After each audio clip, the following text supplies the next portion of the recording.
గణపతి సందేశాలు. Auto writing. Auto writing అంటే automatic writing.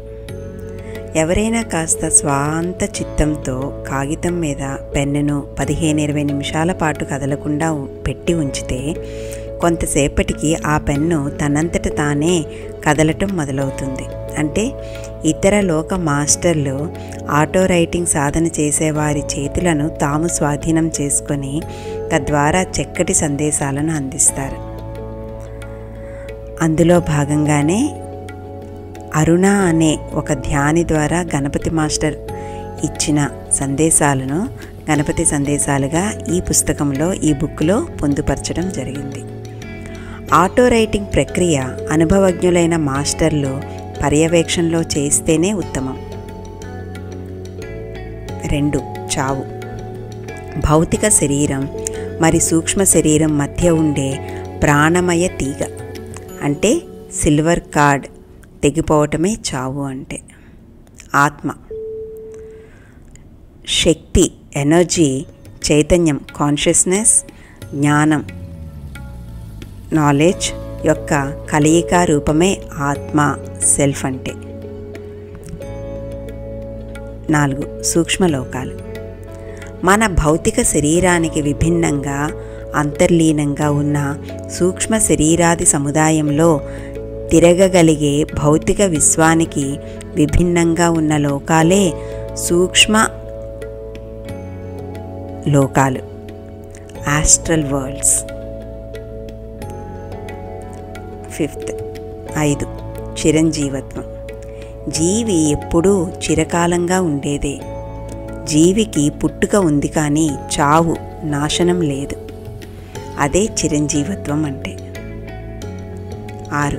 పరిపూర్ణత. చేపట్టిన ప్రతి పనిలో పూర్ణంగా జీవిస్తూ జన్మ ప్రణాళికను సంపూర్ణంగా నిర్వహిస్తూ దుఃఖరాహిత్యంగా సదా వెలుగుతూ ఉన్న స్థితే పరిపూర్ణతా స్థితి. 7. ప్రణాళిక. ప్రతి కార్యం వెనకాల ఒకానొక కారణం ఉండి తీరుతుంది. కారణం స్థితమైన తరువాత కార్యసిద్ధి కోసం దేశకాల పరిస్థితులను దృష్టిలో ఉంచుకొని చేసే నిర్దిష్టమైన మనోరూపకల్పనే ప్రణాళిక అంటే. 8. జీవాత్మ. భౌతిక దేహంలో ప్రవేశించిన ఆత్మనే జీవాత్మ అంటారు. 9. పరమాత్మ ఆర్ పూర్ణాత్మ. పరమ పూర్ణతను సిద్ధించుకున్న ఆత్మే పరమ ఆత్మ అంటే పరమాత్మ లేదా పూర్ణాత్మ. ఉదాహరణకు పరమవీరుడు, పరమ కోపిష్టి ఇత్యాది పద ప్రయోగాలలో పరమ అంటే అత్యంత అని అర్థం. అలాగే పరమాత్మ కూడా. 10. అంశాత్మ. పరిపూర్ణతను సిద్ధించుకొని తాను స్వయంగా జనన మరణ చక్రంలోంచి విడివడిన పూర్ణాత్మ తనలోంచి నూతన ఆత్మలను సృష్టించినప్పుడు అంశాత్మ ఏర్పడుతుంది. 11. సబ్కాన్షియస్. అంశాత్మలలో అంతర్లీనంగా నిబిడీకృతమైన జన్మ పరంపరల పూర్ణ అనుభవాల భాండాగారమే సబ్కాన్షియస్. అంటే అది అంతా ఎప్పుడు పూర్తి ఎరుకలోకి వస్తుందో అప్పుడే అంశాత్మ పూర్ణాత్మ అయ్యేది. 12. కలలు. భౌతిక శరీరం నిద్రావస్థలో ఉన్నప్పుడు సూక్ష్మ శరీరం విడివడుతుంది. విడివడిన సూక్ష్మ శరీరం సమగ్ర జ్ఞాన సముపార్జన కోసం తన స్థాయిలో చేసే క్రియలే కలలు. 13. సైఖి. సైఖి అన్న పదాన్ని సేత్ మహాశయుడు వాడాడు. సైఖి అంటే పూర్ణాత్మ. 14. జీవిత నమూనా. పూర్ణాత్మ తన స్వంత లీలా వినోదం కోసం నూతన అంశాత్మలను సృష్టించి ప్రతి అంశాత్మకి ఒకానొక నిర్దిష్ట జీవిత ప్రణాళికను రూపుదిద్ది జనన మరణ చక్రంలోకి ప్రవేశపెడుతుంది. అదే ఆ అంశాత్మకి జీవిత నమూనా అవుతుంది, లైఫ్ డిజైన్ అవుతుంది. 15. లోకాలు. ఈ భౌతిక శరీరంతో తెలుసుకోబడే భౌతిక విశ్వం అంతా ఒకానొక లోకం. ఇలాంటి లోకాలు పూర్ణ సృష్టిలో కోటాను కోట్లు. ప్రతి లోకము ఒకానొక పౌనః.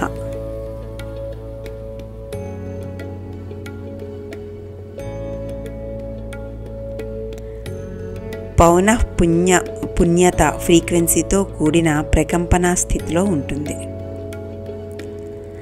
ప్రతి లోకము ఒకానొక పౌనః పుణ్యత అంటే ఒక ఫ్రీక్వెన్సీతో కూడిన ప్రకంపనా స్థితిలో ఉంటుంది.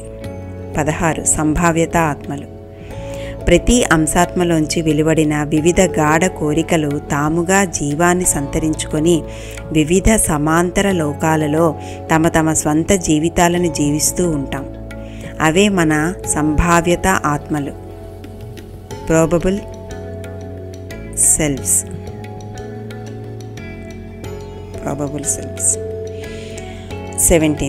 17 సమాంతర సమస్యలు. అంశాత్మల జీవిత నమూనానికి కొంత తేడాలో సమాంతరంగా ఉన్న ఇతర నమూనాలనే సమాంతర సమస్యలు అంటాం. సమాంతర సమస్యల అనుభవానికే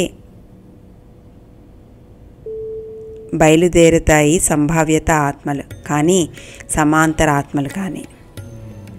సమాంతర సమస్యల అనుభవానికే బయలుదేరుతాయి సంభావ్యత ఆత్మలు కానీ సమాంతర ఆత్మలు కానీ. 18 సమాంతర ఆత్మలు. ఒకే పూర్ణాత్మలోంచి ఉద్భవించిన వివిధ అంశాత్మలే సమాంతర ఆత్మలు. సమాంతర లోకాలు.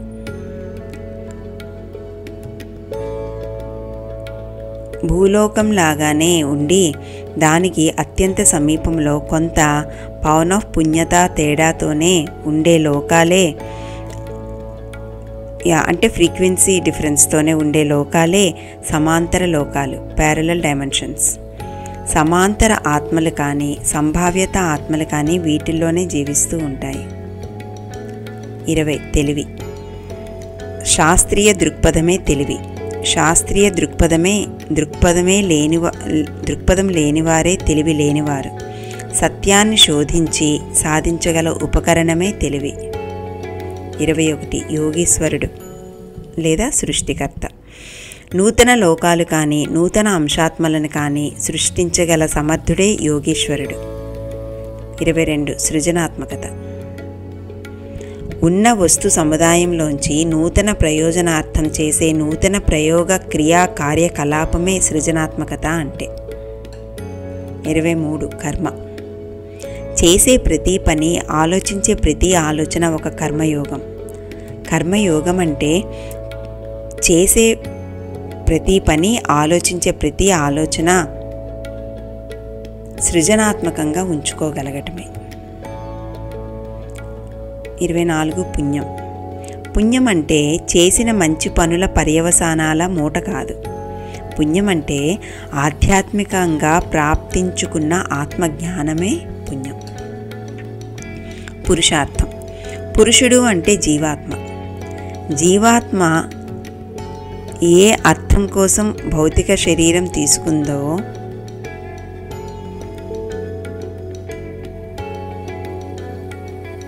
దానిని సాధించడమే పురుషార్థం.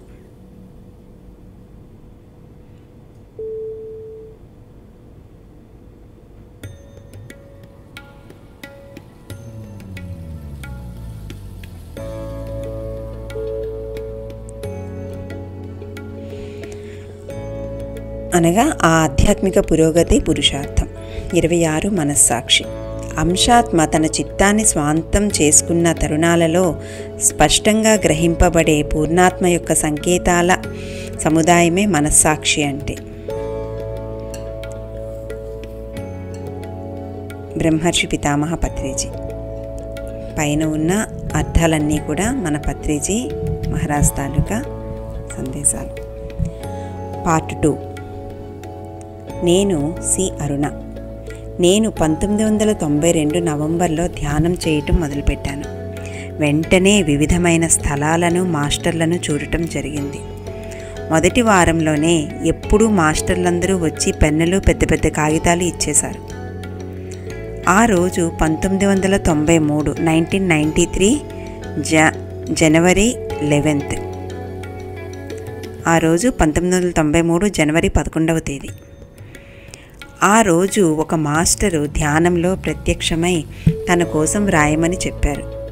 ఆ రోజు ఉదయమే 11 గంటలకు తలుపులన్నీ మూసివేసి కాగితాలు పెన్ను తీసుకొని కూర్చున్నాను. వెంటనే నేను తిరుపతిలో వెంకటేశ్వర స్వామి ముందు ఉన్నాను. ఆయన నన్ను గుడిలో ఉన్నటువంటి స్తంభం దగ్గరకు తీసుకువెళ్లారు. అక్కడ గణపతి మాస్టరు పళ్ళ బుట్టలపై నుంచి దిగి రావటం చూశాను. ఆయన వచ్చి నాకు పళ్ళ బుట్ట ఇచ్చారు. అయితే ఎందుకు ఇచ్చారో తెలియదు. కొన్ని క్షణాలు ఎందుకు తీసుకో అన్నారో నాకు అర్థం కాలేదు. ఎందుకంటే ఏం రాయాలో తెలియదు. నా మనసులో ఏమీ లేదు, ఏ ఆలోచన లేదు పదాలలో పెట్టడానికి. ఆ తర్వాత కొద్ది నిమిషాలలో నాలోకి మాస్టర్ గణపతి కొన్ని ఆలోచనలు ప్రవేశపెట్టారు. అవి నేను పదాలలో వ్రాసేంత వరకు ఆయన ఆగి మరిన్ని ఆలోచనలు ప్రవేశపెట్టారు. ఆ విధంగా నా మొదటి ఆటో రైటింగ్ మెసేజ్ 10 నిమిషాల్లో వచ్చింది. ఆ రోజు నుంచి ధ్యానం చేయటం, పుస్తకాలు చదవటం, ఆటో రైటింగ్ చేయటం మొదలుపెట్టాను. అప్పటికే సేత్, రాంపా, రజనీష్,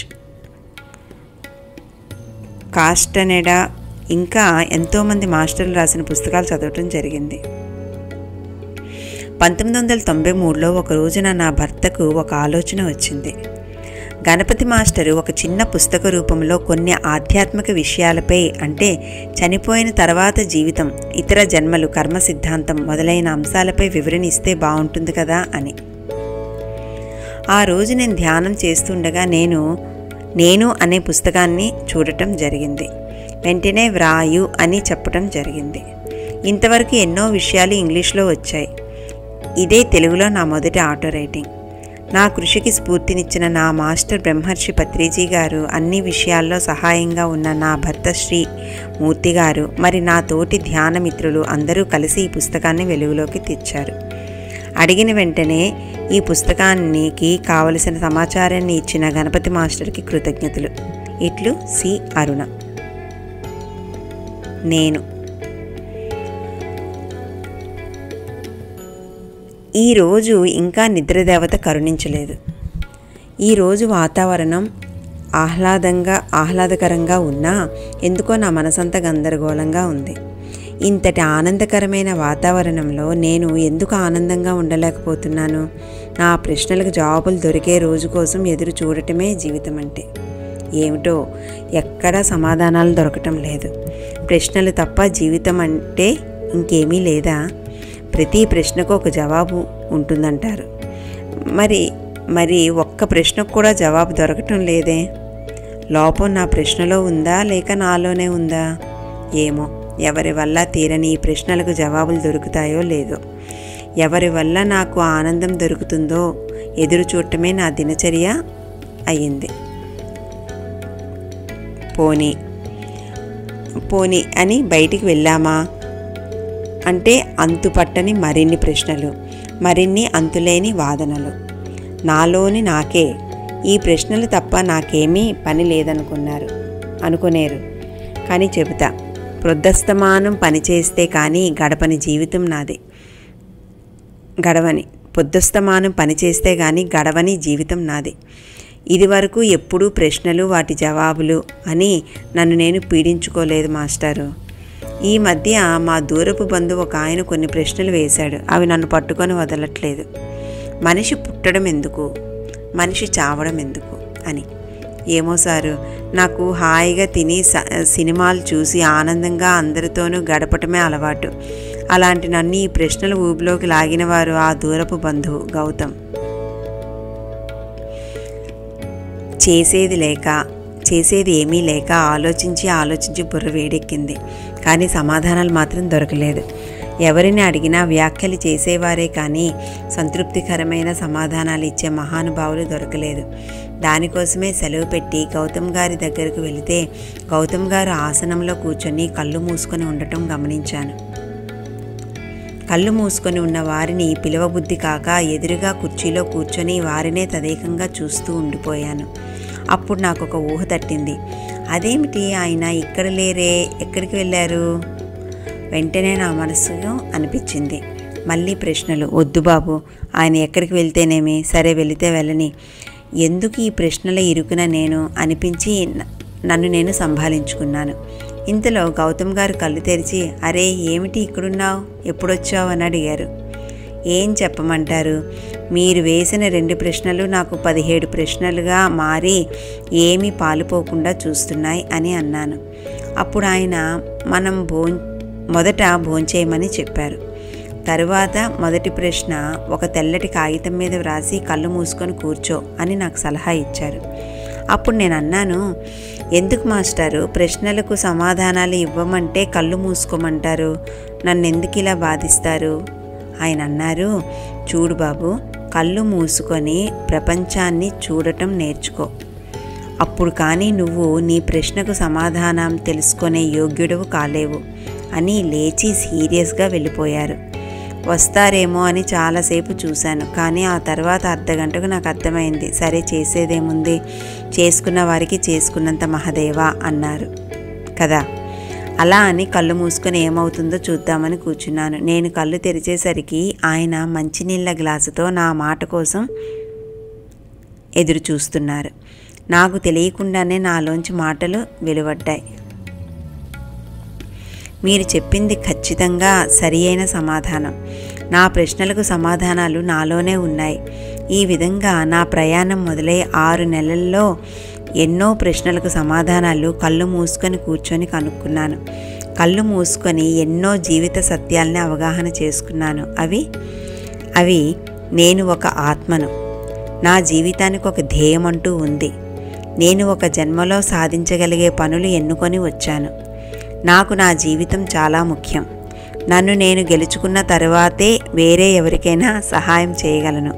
సరే, నా మొదటి ప్రశ్న చెప్తాను వినండి. 1. చావు అంటే ఏమిటి? డెత్ అంటే ఏమిటి? మరి దీనికి సమాధానం వినండి. ఈ సమాధానం నేను కళ్ళు మూసుకొని కనుక్కున్నాను. చావు నాకు కాదు. చావు అనేది ప్రస్తుత శరీరానికి మాత్రమే. అంటే దీని అర్థం నేను అనబడే నాకు చావు పుట్టుకలు లేవు. ఈ శరీరం ఒక తొడుగు మాత్రమే. కనుక వస్త్రాలను మార్చిన విధంగా నేను శరీరాలను మార్చుతున్నాను. అంటే శరీర కాలం అయిపోగానే నేను శరీరం వదిలివేసి మరొక శరీరం ధరిస్తున్నాను. కనుక నాకు చావు లేదు. నేను అనబడే నాకు చావు లేదు. కానీ శరీరానికి చావు ఉంది. శరీరానికి చావు ఎందుకు? శరీరం అనబడే ఈ వాహనానికి కొన్ని నియమాలు ఉన్నాయి. అవి ఏమిటంటే, ఈ శరీరం కొన్ని అణువుల సముదాయం. ఈ సముదాయానికి ఎంతకాలం పరిమితి అన్నది మనమే సృష్టించుకొని వచ్చాం. ఈ కాల పరిమితి అయిపోయిన వెంటనే వచ్చే చావును మనం రకరకాలుగా విశ్లేషణ చేసుకుంటున్నాం. కానీ వాస్తవం ఏమిటంటే, చావు అనేది నేను అనబడే నాకు కాదు, ఈ శరీరానికి మాత్రమే. ఇక నా 2వ ప్రశ్న, చావు తర్వాత ఏమవుతుంది? చావు తర్వాత నేను సూక్ష్మలోకాలు అంటే ఆస్ట్రల్ వరల్డ్స్కి వెళ్తాను. అంటే నేను సూక్ష్మ శరీరం తీసుకొని, అంటే నాలో ఉండే 7 శరీరాలలో ఒకటైన సూక్ష్మ శరీరంలో ప్రవేశించి ఆ సూక్ష్మలోకాలకు వెళ్తాను. కనుక చావు అనేది ఒక్క భౌతిక శరీరానికి మాత్రమే, అంతకు మించి ఇంకేమీ లేదు. అందుకే నేను చెప్పేది ఏమిటంటే, నేను ఇంకా ఈ శరీరంలో లేనందువల్ల నాకు ఈ శరీరంతో ఉన్న సంబంధాలన్నీ తొలగిపోతాయి. అంటే దీని అర్థం ఏమిటి? నేను పుట్టినప్పుడు ఉన్నవి, పెరిగి పెద్ద అయిన తర్వాత ఏర్పడిన అన్ని బంధాలు ఇంకా అయిపోయాయి అని. ఈ జీవితం అనే నాటకం, డ్రామా అంతమయ్యి మరొక నాటకానికి నాంది పలుకుతుంది అని అర్థం. కాబట్టి నేను మరణించిన తర్వాత ఎక్కడికి వెళ్ళేది నాకు తెలుసు. ఇక నా 3వ ప్రశ్న, అయితే నేను చిరంజీవినా? చావు అనేది మనం ధరించిన శరీరానికి కానీ నేను అనబడే నాకు కాదు. నేను ప్రతిసారి వేరువేరు పాత్రలు ధరించి వేరువేరు పాఠాలను నేర్చుకోవటానికి పుడుతున్నాయి. ప్రతి జీవికి పరమార్థం పరిపూర్ణతను సాధించడం. ఈ పరిపూర్ణత ఎప్పుడు కలుగుతుంది అంటే, మనం ఈ భౌతిక శరీరంలో ఉండి అన్ని పాత్రలు ధరించి ప్రతి ఒక్క పాఠము నేర్చుకొని పరిపూర్ణమైనప్పుడు అన్నమాట. పరిపూర్ణత అంటే ప్రతి పాఠంలోనూ పూర్తిగా లీనమై జీవించడం. కనుక ప్రస్తుతం నేను ఆ ధ్యేయంతోనే పనిచేస్తున్నాను. ఇప్పుడు నా జీవితం చాలా ఆనందంగా ఆరోగ్యంగా ఉంది. కనుక మీరు కూడా మీలోని నేనును గుర్తించండి, చిరంజీవులుగా ఉండండి. ఇప్పుడు నా 4వ ప్రశ్న. నేను ఈ శరీరాన్ని ఎన్నిసార్లు ధరించాలి? నా రాకపోకలు అనేక పాత్రలు ధరించి ఆయా పాత్రల యొక్క జీవిత సారాంశాలను గ్రహించిన తీరుపై ఆధారపడి ఉంటుంది. నా రాకపోకలు అనేక పాత్రలు ధరించి ఆయా పాత్రల యొక్క జీవిత సారాంశాలను గ్రహించిన తీరుపై ఆధారపడి ఉంటుంది. మనం ప్రతి జీవితంలోనూ ఏమి నేర్చుకోవాలనుకున్నామో ముందుగానే మన ఆత్మ నిర్ణయించుకుంటుంది. మన ఆత్మ తయారు చేసిన ఈ ప్రణాళికకి మనం కట్టుబడి ఉంటాం. ప్రతి జీవితంలోనూ ఒక్కో ప్రణాళిక, ఒక్కొక్క డిజైన్, ఒక్కొక్క విషయాన్ని మనం నిర్ణయించుకొని ఇక్కడికి వస్తాం. అయితే ప్రతి జీవి యొక్క జీవిత లక్ష్యము తన జీవితపు డిజైన్ని తెలుసుకోవటమే, తెలుసుకొని దానికి అనుగుణంగా నడవటమే. మనం ఆ లక్ష్యాన్ని నెరవేర్చకపోతే మళ్ళీ అదే డిజైన్ని పూర్తి చేయటం కోసం వచ్చి తీరాలి. ఒకసారి నేర్చుకోవలసిన ఒకే లక్ష్యం కోసం మళ్ళీ రావాల్సి ఉంటుంది. మళ్ళీ రావటం కాదు మన లక్ష్యం. మన లక్ష్యం ఈ జీవితంలో నేర్చుకోవలసిన దానిని ఈ జీవితంలో నేర్చుకోవటమే. మన లక్ష్యము ఈ జీవితంలో నేర్చుకోవాల్సిన దానిని ఈ జీవితంలో నేర్చుకోవటమే. అంటే మన డిజైన్ తాలూకా పాఠాలు నేర్చుకోవటం మాత్రమే. మరి మీరు ఎన్ని డిజైన్లు తీసుకున్నారో మీకు తెలియదు. ఆ సంగతి నాకు తెలుసు. నేను కళ్ళు మూసుకొని ఇప్పటి వరకు నేను చేసుకున్న డిజైన్లు మొత్తం ఒక్కొక్క డిజైన్ తాలూకా జీవితాలన్నింటినీ చూశాను. నా జీవితపు డిజైన్లు ఇంకా చాలా ఉన్నాయి. వాటి తరువాత మెట్టు ఏమిటో మరి. ఇక నా 5వ ప్రశ్న. అయితే నేను ఈ శరీరం కాదా? అవును, నేను శరీరం కాదు. ప్రతి ఉదయము మనం స్నానం చేసి వేరే గుడ్డలు మార్చినట్లు ఈ జన్మ తర్వాత ఇంకొక జన్మ తీసుకుంటాం. ఈ విధంగానే ప్రతి ఒక్కరూ శరీరాలను మార్చుతారు. కనుక ఇప్పుడు నేను ఈ శరీరంతో ఉన్నాను, కానీ ఈ శరీరం నేను కాదు. నేను శరీరంలో ఉన్న జీవుడను. మనం వేసుకునే బట్టలను జాగ్రత్తగా చూసుకున్నట్లే ఈ శరీరాన్ని కూడా మనం జాగ్రత్తగా చూసుకోవాలి. ఎందుకంటే మన శరీరం ఒక వాహనం. ఆ వాహనాన్ని మనం సరిగ్గా చూసుకోలేకపోతే అది పాడైపోయే ప్రమాదం ఉంటుంది. కనుక శరీరం జాగ్రత్త సుమా. జాగ్రత్త లేకపోతే ఒక జీవితకాలం నష్టం. ఆ తర్వాత నష్టానికి కారణం నువ్వే సుమా. నేను తెలుసుకున్న ఇంకొక నగ్న సత్యం, నీ నుంచి నువ్వు ఎప్పుడూ పారిపోలేవు. నా తర్వాత 6వ ప్రశ్న ఇదే. నా నుంచి నేను ఎందుకు పారిపోలేను? ఇంతకుముందు ప్రతి పని చేసిన తర్వాత మనస్సులో ఒక్కటే క్షోభ ఉండేది, నేను చేసిన ఈ పని సరైనదా కాదా అని. ఏమో, నాకు మాత్రం మొన్నటి వరకు ఆ క్షోభ ఉండేది. కళ్ళు మూసుకోవటం మొదలుపెట్టిన తర్వాతే ఆ క్షోభ దూరమైంది. అంతేకాదు, నేను చేసే ప్రతి పని ఇప్పుడు పూర్తి సంతృప్తినిస్తుంది. ఎందుకంటే మొదట నాలో ఉన్న నేను గుర్తించాను కనుక.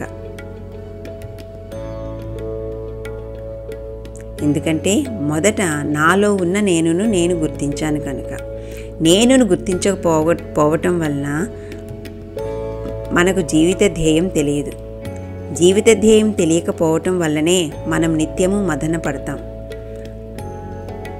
మన ధ్యేయం మనకు తెలియటం వల్ల మనం చేసే ప్రతి పని, ప్రతి చర్య మనకు నిగూఢ అర్థాలు చూపించి మనం చేసే ప్రతి పని మంచి పని అని చెబుతుంది. ఇప్పటి వరకు నాకు స్పందించిన పై ప్రశ్నలు ఎవరికైనా తట్టడం చాలా సహజం. కానీ ఇక ముందు నేను మీ ముందు తీసుకొస్తున్న విషయాలు చాలా కొంతమందికే కలుగుతాయి. కానీ నాకు తెలుసు, ఈ ప్రశ్నలు మీ అందరికీ ఆశ్చర్యపరుస్తాయి. 7th question. ఈ జీవాత్మ అంటే ఏమిటి? అది పరమాత్మలో కలవటం అంటే ఏమిటి? అసలు ఆత్మ అంటే ఏమిటి? నేను ముందుగా ఆత్మ అంటే ఏమిటి అన్న విషయం చెప్పదలిచాను. ఆత్మ అంటే మనలో ఉన్న నేను అనబడే ఒక భావమే ఆత్మ, సెల్ఫ్. ఈ ఆత్మను మీరు పూర్తిగా అర్థం చేసుకోవాలి అంటే ముందుగా ఒక చోట ఆసనంలో కూర్చొని కళ్ళు మూసుకొని శ్వాస మీద ధ్యాస ఉంచాలి. ఆ తర్వాత మీకు మీలో ఉండే నేను అనబడే భావం తెలుస్తుంది, అనుభవానికి వస్తుంది. కాబట్టి ఆత్మ అంటే మనలో ఉండే నేను అనే భావం. ఈ ఆత్మ పరమాత్మలో కలవటం అంటే ఇది మాత్రం పిచ్చి వాళ్ళ ఊహ మాత్రమే. నేను అనబడే ఆత్మ ఎప్పుడూ ఎక్కడా దేనితోనూ కలవదు. అది ఎప్పుడూ విడిగా సహజంగా నిలిచి ఉంటుంది. దీనికి కలయిక అనే గుణం లేదు. అది ఎప్పుడు పుట్టిందో మనకు తెలియదు. పుట్టుకైతే ఉంది, కానీ నేను అనే భావానికి చావు లేదు, కలయిక లేదు. ఆత్మ అనంతంగా ముందుకి సాగిపోతూనే ఉంటుంది.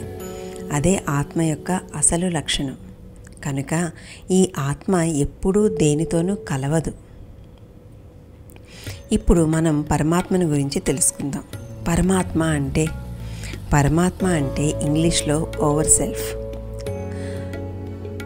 అంటారు. ఓవర్ సెల్ఫ్ అంటే మనలను ప్రప్రథమంగా సృష్టించిన మనిషి లాంటి మనిషే. ఈ మనిషి మనం ఇప్పుడు ఎట్లా ఉన్నామో ఒకప్పుడు అలానే ఉండేవాడు. అయితే కాలక్రమేణా ఆధ్యాత్మికంగా ఎదిగి ఒక ఉన్నత స్థాయిని సాధించిన పరిపూర్ణమైన ఆత్మ. ఇలాంటి ఆత్మలు తమ ఉన్నతిని పూర్తి చేసుకొని సృష్టికి సహాయపడుతూ ఉంటారు. పరమాత్మ అంటే ఓవర్ సెల్ఫ్ తాను సృష్టించిన అంశాత్మ అండర్ సెల్ఫ్ లను అంటే జీవాత్మలను తనలో కలుపుకునే ప్రయత్నం ఎప్పుడూ చేయదు. ఇంతకన్నా ఇంకేమి చెప్పినా ఇప్పుడు మీకు అర్థం కాదు. ఎందుకంటే ఈ విషయం గురించి మీరు తెలుసుకోవాలి అంటే ఖచ్చితంగా కళ్ళు మూసుకొని కూర్చొని తీరాల్సిందే. నేను ఇప్పుడు నా 8వ ప్రశ్న చెబుతాను. 8వ ప్రశ్న: దేహంలో ఉన్న నేను, కలలో జీవించే నేను, రెండింటిలో అసలు ఎవరు జీవించి ఉన్నారు, ఎవరు జీవించకుండా ఉన్నారు? అంటే అసలు నేను కలల్లో జీవించి లేనా, లేక నేను నిత్యం జీవించేది నిద్రలో ఉన్నప్పుడేనా? ఈ ప్రశ్న నన్ను చాలా రోజులు వేధించింది. కళ్ళు మూసుకొని చూస్తే ఆ ప్రశ్నలకు వచ్చిన జవాబు ఇది. ఇలలో మనిషి ఎంత దైహికంగా పూర్తిగా జీవిస్తాడో అదేవిధంగా కలలో కూడా మనిషి దైహికంగా పూర్తిగా జీవిస్తాడు. అందువల్లనే మనకి కలలో జరిగిన సంఘటనలు మనల్ని అంత ఇదిగా కదిలించి వేస్తాయి. మనకు కలలో క్రిందకు పడిపోతున్నట్లుగా వస్తే మనం దైహికంగా పడిపోవటం కూడా చాలా సహజం. కనుక నేను చెప్పే విషయం ఏమిటంటే కలలు సత్యాలు. ఈ కలలు దైహిక జీవితానికి పునాది రాళ్ల లాంటివి. ఈ కలలు మన విజయాలు, అపజయాలు, మన పూర్వజన్మలు, ఇలాంటి ఇంకా ఎన్నో విషయాలను మన సబ్కాన్షియస్ నుంచి బయటకు తీసి మనకు ఈ విషయాన్ని గురించి జ్ఞానాన్ని ఇస్తాయి. ఈ జ్ఞానం వలన మనం మన గురించి పూర్తిగా తెలుసుకునే అవకాశం కలుగుతుంది. కనుక ప్రతి మనిషి కలలను మరిచిపోకుండా వచ్చిన కలలను గుర్తుంచుకొని విశ్లేషణ చేసుకోవాలి. ప్రతి కళ మనకి సత్యాన్ని, మార్గాన్ని చూపించి మనకు చాలా ఉపయోగపడుతుంది. ప్రతి కళ మనం చేసే పనులు, మన చుట్టుప్రక్కల విషయాల గురించి బోధిస్తుంది. ప్రతి కళ మనకు చాలా అవసరం, కనుకనే అవి వస్తాయి. మనకు సంబంధించినవి కాకపోతే మనకెందుకు వస్తాయి? ప్రతి కళకు ఒక ప్రత్యేకమైన అవసరం ఆత్మపరంగా ఉంటుంది. ఆ అవసరం ఎప్పుడైతే మనం గుర్తిస్తామో అప్పుడు ఆ కళ మళ్ళీ రాదు. కానీ మనం ఆ కళను గుర్తించనంత కాలం పదే పదే మళ్ళీ వచ్చి వేధిస్తూ ఉంటుంది. దీనంతటికీ మనమే కారణం. ఆ కళ గురించి అర్థం చేసుకోలేనంత కాలం మనం ఆ కళ నుంచి తప్పించుకోలేము. ప్రతి కళను మనకు మన సైకి అంటే ఓవర్ సెల్ఫ్ నియమిత పద్ధతిలో అందజేస్తూ ఉంటుంది. ఈ సైకి మనకు ఆధ్యాత్మిక ప్రగతికి, మన జీవిత నమూనా లైఫ్ డిజైన్కు పనికి వచ్చే విధంగా కళల రూపంలో మనకు ప్రతినిత్యము సహాయపడుతూ ఉంటుంది. ప్రతి మనిషి తన సైకి అంటే పూర్ణాత్మను తెలుసుకొనలేకపోయినా అది కళ రూపంలో మనకు కావలసిన ఆధ్యాత్మిక జ్ఞానం అందజేస్తూ ఉంటుంది. మనకు వచ్చే ఏ కళను కూడా మనం మరచిపోకూడదు. ఏ కళ కూడా మనకు ఎంతో ఉపయోగం ఉంటే కానీ రాదు.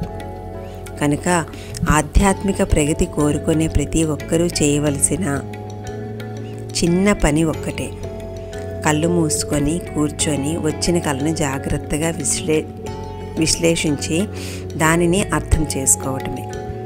ప్రతి కళలోనూ మన సైకిలోని ఒక భాగము కళలో ప్రత్యేకమైన భాగం తీసుకుంటుంది. ప్రతి పార్ట్ అంటే ప్రతి భాగం మన మనస్సుని ఉత్తేజితం చేసి కళను గురించి మన భౌతిక మెదడుకు సంకేతం అందజేస్తుంది. వెంటనే మనం మేలుకొని కళను గుర్తు చేసుకోవాలి, అంటే స్మరించుకోవాలి. ఎప్పుడైతే కళల గుర్తు మనకు భౌతికంగా అందుతుందో అప్పుడు మనం జాగ్రత్తగా కళ యొక్క విశ్లేషణ మొదలుపెట్టాలి. కళను గుర్తించడం కళ విశ్లేషణ కాదు.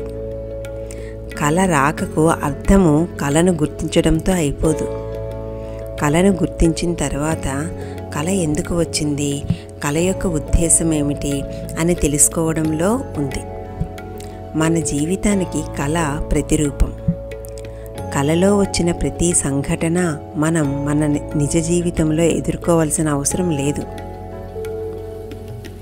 కానీ కొన్ని కళలు మన నిజ జీవితంలో జరగడం కూడా విచిత్రమేమీ కాదు. మనకు జ్ఞానం ఇవ్వటమే కళ యొక్క ముఖ్య ఉద్దేశం. కానీ చాలామంది కళలను గుర్తించరు. గుర్తించినా విశ్లేషణ చేసి ఆ కళ ఎందుకు వచ్చింది అని ఆలోచించరు. మనకు వచ్చే కొన్ని కళలు వేరే లోకాల అంటే వేరే డైమెన్షన్స్, వేరే సమాంతర సమస్యల ప్యారలల్ ప్రాబ్లమ్స్లో మనకు చూపించడం జరుగుతుంది. వేరే లోకాలలో సమాంతర సమస్యల అంటే ప్యారలల్ ప్రాబ్లమ్స్ గురించి అక్కడ ఉండే మన సమాంతర ఆత్మల ఆల్టర్నేట్ సెల్ఫ్స్ నుంచి మనకు ఉపయోగపడే సూచనలను చూస్తూ ఉంటాం. అలా చూస్తున్నప్పుడు మన ముఖ్య కర్తవ్యం ఆ కళను పూర్తిగా గుర్తుకు తెచ్చుకోవటం. గుర్తుకు వచ్చిన తరువాత ఆ కళ మనకు ఎందుకు వచ్చింది అని తెలుసుకొని దానికి తగిన విధంగా మనల్ని మనం మార్చుకోవాలి. కొన్నిసార్లు చనిపోబోయే మనిషి తాను వెళ్ళే కొత్త లోకం, అక్కడి వాతావరణం, అక్కడ మనుష్యులు, ఇది వరకు వారితో జీవించిన స్నేహితులను చూసుకుంటాడు. అక్కడి వాతావరణానికి అలవాటు పడే వరకు అక్కడికి వెళ్ళి వస్తూ ఉంటాడు. అక్కడికి బాగా అలవాటు పడిన తర్వాత మనిషి తన శరీరం వదిలి వెళ్ళిపోతాడు. ఇవన్నీ మనకు నిద్రపోయేటప్పుడు కళల్లో జరుగుతూ ఉంటాయి. కళలు మన జీవితానికి చాలా ముఖ్యమైన అంశాలు. కనుక ఎవ్వరూ కూడా కళలను అశ్రద్ధ చేయవద్దు. ఇక మనం 9వ ప్రశ్నకు వద్దాం. 9వ ప్రశ్న, కళ తర్వాత సంభావ్యత ఆత్మ ప్రాబబుల్ సెల్ఫ్ అంటే ఏమిటి? సమాంతర ఆత్మ ప్యారలల్ సెల్ఫ్ అంటే ఏమిటి? ఈ ప్రశ్నలకు జవాబు కళ్ళు మూసుకుంటే ఈ విధంగా వచ్చింది. సంభావ్యత ఆత్మ ప్రాబబుల్ సెల్ఫ్.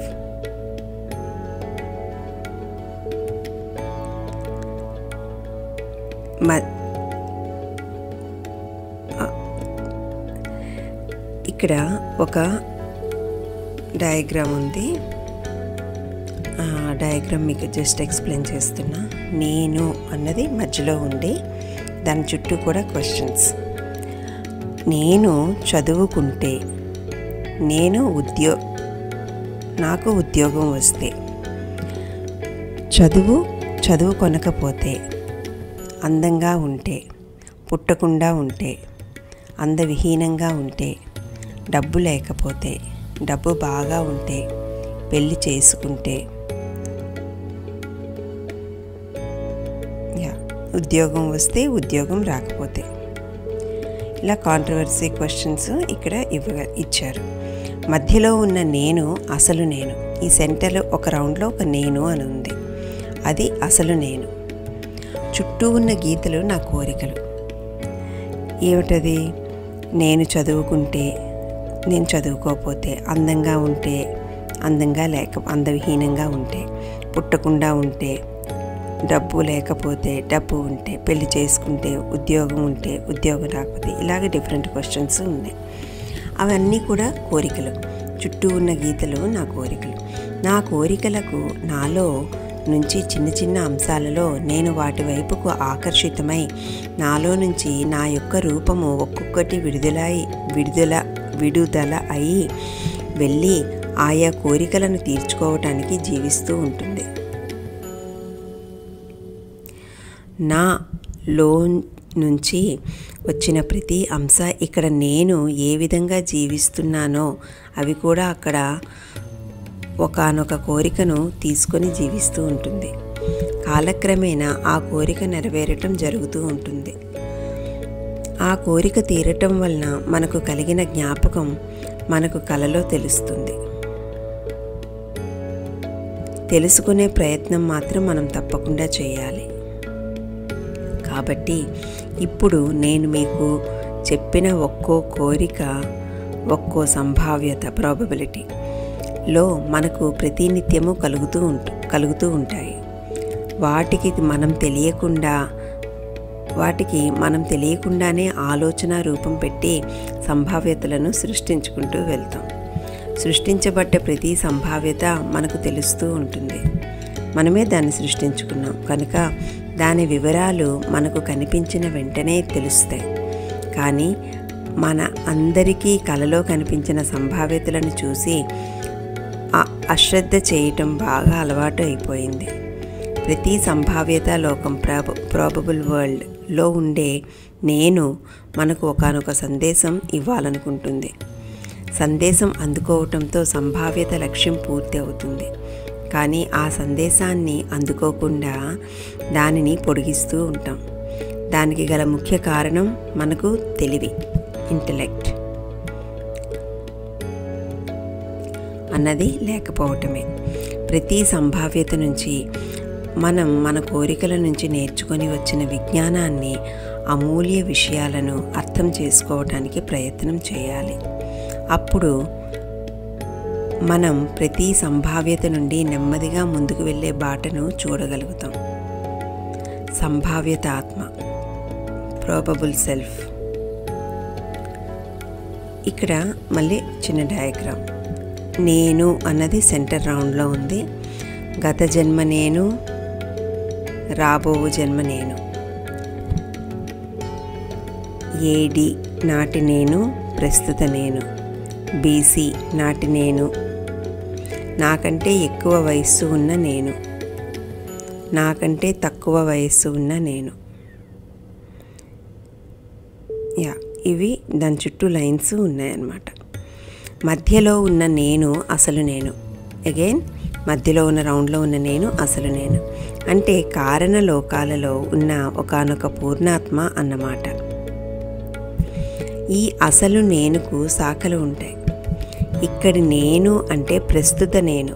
ఎంత సహజంగా జీవిస్తున్నానో నా పక్కన సమాంతరంగా ఉన్న ప్రతి శాఖలోనూ నేను అంతే సహజంగా జీవిస్తున్నాను. ప్రతి సమాంతర ఆత్మ, ప్యారలల్ సెల్ఫ్ మనకు ఒక్కొక్క లింక్, ఒక్కొక్క సంబంధం. ఈ సంబంధాల వల్ల మనం ఎల్లప్పుడూ అనంతంగానే జీవిస్తున్నాం అని తెలుసుకుంటాం. ఇవి మనకు కలలో కనిపిస్తాయి కాబట్టి మనం తప్పనిసరిగా కళ్ళు మూసుకొని కూర్చోవాలి. అప్పుడు మనకు జరిగిపోయిన పాస్ట్, జరగబోవు ఫ్యూచర్ జీవితాల గురించి మనకి తెలుస్తూ ఉంటాయి. దీనిని చదివే వారందరికీ చాలా సందేహాలు కలుగుతాయి. ప్రతి సందేహానికి మీరు కళ్ళు మూసుకొని కూర్చుంటే చాలు. మీకే సమాధానాలు అర్థమవుతాయి. ఇప్పుడు నెక్స్ట్ ఆడియోలో మనం తర్వాత ప్రశ్నని చూద్దాం.